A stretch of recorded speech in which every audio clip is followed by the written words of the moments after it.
দাঁড়ান আগে দেখলে বাপ ভাই যে বড় নাম রাখছে এ বয়সে মুখস্থ হইব না। আচ্ছা কোন আপনার নাম কি?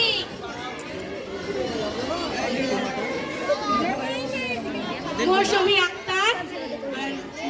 মৌসুমী আক্তার, রিনা খান, সালমান। সালাম। ও আচ্ছা আপনার নাম সালাম। ওয়ালাইকুম সালাম। দেখছেন ভালো ছেলে সালাম দিছে। আপনার নাম কি বল? আরে ভাই আমার নাম সালাম না, আমার নাম সালমা। ও আপনার নাম সালমা। আপনার কি হয়েছে কোন দেখি? Yes water. ইয়েস ওয়াটার কি আছিস পানি নিয়ে আইতো? আরে না না না, ইয়েস মানে হাফ ওয়াটার মানে পানি, আমার হাফ পানি হইছে। ও আচ্ছা আপনার হাফ পানি হইছে। নেক্সট কি আছে বলেন দেখি? ম্যাঙ্গো কাম। ম্যাঙ্গো কাম এটা তো আমের সময় না? আমের সময় হলে তো বুঝি ম্যাঙ্গো। আপনার কি হয়েছে কোন দেখি? ম্যাঙ্গো মানে আম, কাম মানে আশা, আমার আমাশা হইছে। ও আপনার আমাশা হইছে। আচ্ছা এবার কি আছে কোন দেখি? এবার ওষুধ কয়টা লিখে দেন। ওষুধ লিখে নেবেন? আচ্ছা ওষুধ লিখলে তো কালকে আসতে হবে আপনাকে। কাল আসবো কে? আইডি লিখে দেন। আসলে আমি তো ডাক্তার না, ডাক্তার সাহেব তো বাইরে গেছে, ডাক্তার সাহেব আসলে ওষুধ পাইবে। ও আচ্ছা আচ্ছা, আপনিও ডাক্তার না আমিও রোগী না, বাইরে খুব গরম পড়ছে তো তাই এসির বাতাস খাইতে আইছি। বাইরে থাকলে আবার দেখা হবে। আসসালামু আলাইকুম ডাক্তার সাহেব। আরে আরে আবার কেমন রোগী ছিল রে? শুকুর আমি ডাক্তার কুদ্দু দিবা কথা বলো। কি রে আজ রোগী কেমন হইছে? আরে ডাক্তার সাহেব আজ অনেক রোগী হইছে। যা সাবকাটারে নিয়ে আয়। আরে রোগী নাম্বার 1 হাজির হও। মাইক নিছো? তোর মাইক দে। ও মা গো, আরে কি হইছে আপনার? বসেন কি হইছে আপনার? পেটের ভিতর মোচড় দেয়। ও আপনার কি মোচড় দেয়? মাথা ঘুরে বমি বমি ভাব হয়? ও আচ্ছা তাহলে তো আপনার আর টেনশন নাই, আপনি তো মা হতে যাচ্ছেন। ওরে কতদিন মা হতে পারবে নাকি? আমার তো মনে হয় আর আমাশয় হইছে। আমাশয় হলে যদি কি দেয়া লাগে? ওই হুজুর 5 বছরের বাচ্চাকে ওই টিং টিং টিলিজিং ডোজটা দিই না, ওইটা দেওয়া লাগে। হ্যাঁ তা আপনার বয়স কত?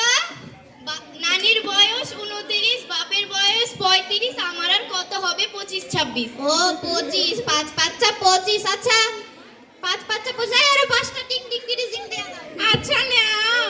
ডাক দিয়া আছেন টয়লেট আমার রইব না আর বেশি দিন তো।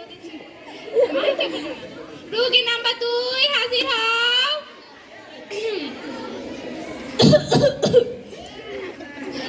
আরে কি হয়েছে আপনার? বসেন বসেন বসেন। কি হয়েছে আপনার?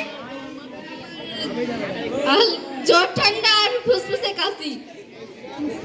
আরে হুজুর এই ফাঁকে আপনি রোগীটারে করোনার বাহানা দিয়া ঠান্ডাটা মাইরা দেন। হ্যাঁ আরে আপনি তো করোনা হইছে, দূরে সরে বসেন, দূরে সরে বসেন।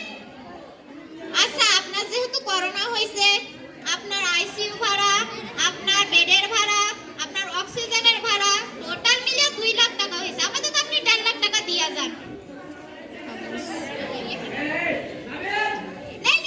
নিচে রাখেন। এই যা ওইটারে স্যানিটাইজার করে নিয়ে। আচ্ছা নিয়ে আসি হুজুর, স্যানিটাইজার কইরা নেন। হুজুর ঠান্ডাটা তো ভালোই হলো, 2 লাখ টাকা। আপনি যান যান যান। হ্যাঁ ঠান্ডাটা ভালোই মানলাম, তোর 75 আমার 75, 50-50।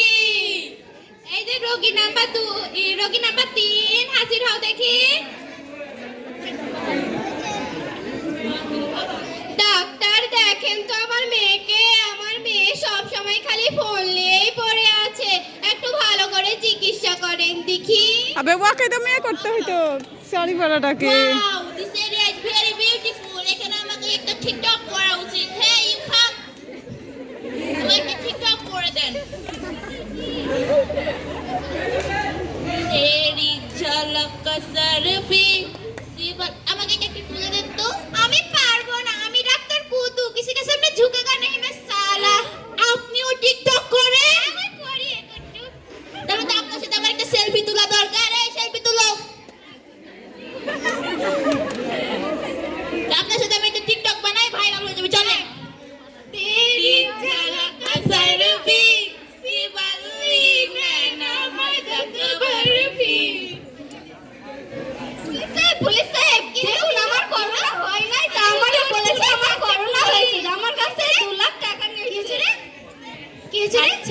দেখি তো হ হ এই এক নম্বরের ভর ডাক্তার একে ধইরা লইয়া যান আমার মেয়ের সাথে চিকিৎসা না করে আমার মেয়ের সাথে টিকটক করতে লেগে গেছে একটাকে ধরে নিয়ে যান তো এ কি হইছে রে এই কিডা আপনি কিডা আমি কেডা জেলখানা নিয়ে যায় যখন ফিজিওথেরাপি দেব তখন বুঝবি আমি কেডা এই শুকুর যাইস না রে সাইন আমারে যাইস না আরে হুজুর নিজে বাঁচলে পাপের নাম আমি পালাইলাম আমাদের এই নাটকটার মূল কারণ হচ্ছে ভণ্ড ডাক্তার একজন ভণ্ড ডাক্তার বিভিন্ন মানে এমবিবিএস কোর্স নিয়ে ভুল সার্টিফিকেট নিয়ে অনেক রোগীকে মিথ্যা তথ্য দিয়ে তার কাছ থেকে টাকা হাতিয়ে নিচ্ছে আর দ্বিতীয়টা হলো মোবাইল ফোন আসক্তি মোবাইল আসক্তির ফলে শিক্ষার্থীদের উপরে মানে যে শিক্ষার প্রভাব